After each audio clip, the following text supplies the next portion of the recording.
Jharkhand police हो या Jharkhand JEE हो या झारखंड सीजीएल हो या झारखंड का अन्य एग्जाम हो, सभी के सिलेबस में झारखंड जीके पढ़ना है। चलिए शुरू करते हैं। पहला प्रश्न, टांगीनाथ केंद्र था, किसका केंद्र था? आपके सामने 4 ऑप्शन है, सही आंसर बताना है। तो इसका सही जवाब है बी, पशुपता संप्रदाय से। अगला प्रश्न, दूसरा नंबर, आंजन धाम झारखंड के किस जिले में है? आपके सामने 4 ऑप्शन है, सही आंसर बताने का प्रयास करना है। तो आंजन धाम गुमला में है, ए ऑप्शन सही है।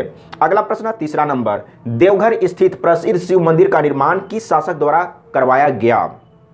तो इसका सही जवाब क्या होगा? आपके सामने 4 ऑप्शन है, आंसर सेलेक्ट करना है। तो इसका सही जवाब है बी, पूरनमल के द्वारा, शासक पूरनमल के द्वारा। अगला प्रश्न, 4 नंबर, कजली कब गाया जाता है? कजली एक गीत है, कौन सा समय में गाया जाता है? आपके सामने 4 ऑप्शन दिया हुआ है। तो कजली वर्षा ऋतु में गाया जाता है, सी ऑप्शन सही है। अगला प्रश्न, 5 नंबर, शासक पूरनमल के द्वारा निम्नलिखित में से किस मंदिर का निर्माण करवाया गया? ये प्रश्न आया हुआ था पहले। तो देवघर स्थित शिव मंदिर का निर्माण कराया गया शासक पूरनमल के द्वारा। तो बी ऑप्शन सही है। इस तरीके से आपको आंसर देना है, याद होना चाहिए और कंफर्म होना चाहिए। दाऊद खां की मस्जिद किस जिले में स्थित है? पलामू किला।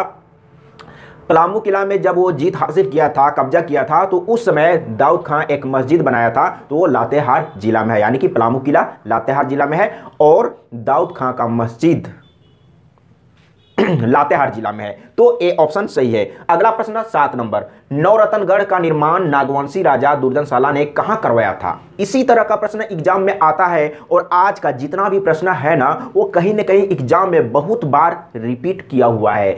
तो इसका सही जवाब क्या होगा? नवरत्नगढ़ का निर्माण नागवंशी राजा दुर्जनशाला ने कहां करवाया था? तो ए ऑप्शन डोईसा में। अगला प्रश्न, 8 नंबर, पलामू किला झारखंड के किस जिले में स्थित है? इस प्रश्न को बहुत लोग मिस्टेक करेंगे, सोचेंगे कि पलामू किला तो पलामू डिस्ट्रिक्ट में होना चाहिए, लेकिन ऐसा नहीं है। जब पलामू से लातेहार अलग हुआ था तो पलामू किला अब लातेहार में है।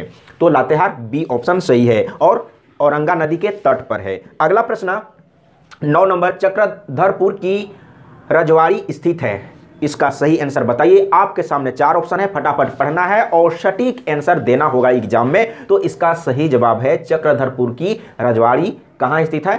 पश्चिमी सिंहभूम में। अगला प्रश्न, 10 नंबर, तेलियागढ़ी कहां स्थित है? इस तरह का प्रश्न एग्जाम में है, तो ये तो साहेबगंज में है, लेकिन यहां पर लिखा हुआ है साहिबगंज, ए ऑप्शन सही है।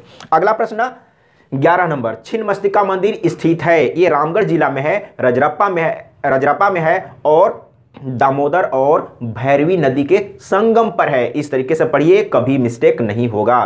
तो बी ऑप्शन सही है, रजरप्पा में। अगला प्रश्न, 12 नंबर, जगन्नाथ मंदिर जिसमें जगन्नाथ, सुभद्रा, बलराम की मूर्तियां स्थापित हैं, स्थित है, कहां पर है? आपके सामने 4 ऑप्शन है, फटाफट पढ़िए और आंसर दीजिए। तो इसका सही जवाब है जगन्नाथ मंदिर रांची में है।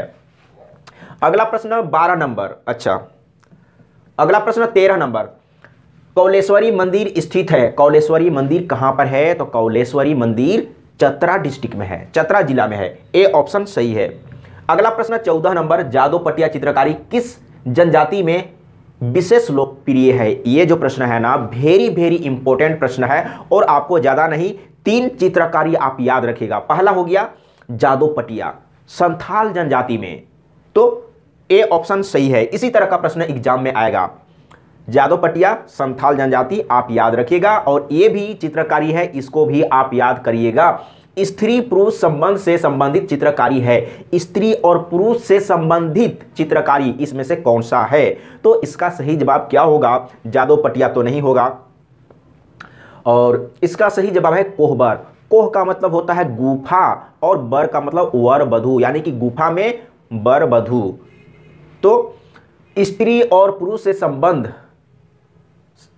से संबंधित चित्रकारी है कोहबर, याद रखिएगा, बी ऑप्शन सही है। आपने चित्रकारी पर 2 प्रश्न देखा, एक जादोपटिया और एक कोहबर, और एक आ रहा है आगे 16 नंबर में, पशु पर्व से संबंध रखने वाली चित्रकारी है, कौन सा है? ये जो प्रश्न है ना, 3 प्रश्न जो आप देखे चित्रकारी से संबंधित, वो तीनों प्रश्न वेरी इंपॉर्टेंट प्रश्न है, इसीलिए आप इसको याद रखिएगा। और याद करने का एक ही तरीका है, आप कंटिन्यू वीडियो देखिए, आप सुनते सुनते देखते देखते याद हो जाएगा आपको। तो इसका सही जवाब है सोहराय। सोहराय एक त्यौहार भी है, सोहराय एक त्यौहार भी है जो कि पशु पक्षी से संबंधित है, पशु से संबंधित है। तो इसमें क्या बोला था, पशु पर्व से संबंधित रखने वाली चित्रकारी सोहराय है। और पशु से संबंध रखने वाला त्योहार कौन सा है, सोहराई ही है। और सोहराई कब मनाया जाता है, दीपावली के एक दिन बाद। रात में दीपावली मनाते हैं, दीप जलाते हैं, और सुबह में सोहराई होता है। तो ये बिल्कुल आपको समझ में आ गया होगा, पशु पर्व से संबंध रखने वाली चित्रकारी सोहराई है। तो इस तरीके से आपको पढ़ना है। अगर कंटिन्यू आप वीडियो देखेंगे ना तो 100% मैं गारंटी देता हूं कि आपको याद हो जाएगा,